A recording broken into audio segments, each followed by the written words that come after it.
बिस्मिल्लाहिर्रहमानिर्रहीम। मुसलमानों को अल्लाह का शुक्र अदा करना चाहिए कि उसने हमें मुसलमान घराने में पैदा किया। अगर हमें मुशरिक पैदा कर देता, मजूसी पैदा कर देता, तो हमारे लिए दीन तक पहुंचना बहुत मुश्किल हो जाता। यूरोप के वो लोग जो 4-4 साल गुस्ल नहीं करते थे, आज इस्लाम से उन्होंने बहुत कुछ सीखा।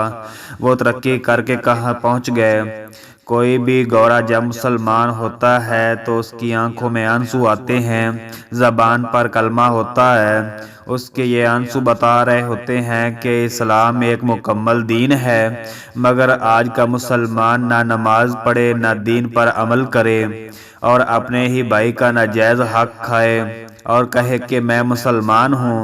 जो वीडियो आप लोग देखने जा रहे हैं, इसमें एक लड़की जो फ्रांस से सऊदी अरब आई है, मुसलमान हो जाती है।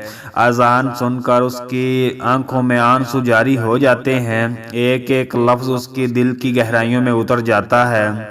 हम लोग रोज़ाना अजान सुनते हैं मगर हमारा दिल ना पिघला, हमारे दिल पत्थर के हो चुके हैं।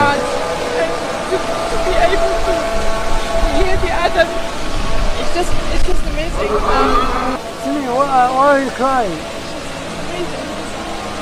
Amazing, right? I started praying not long ago, and I always wanted to come here. And when I listen the adhan, it's very emotional. It's amazing. طبعا هي فرنسية ومسلمة، وأول مرة تسمع الأذان كذا مو زيهم هناك، فقعدت تبكي. شوفوا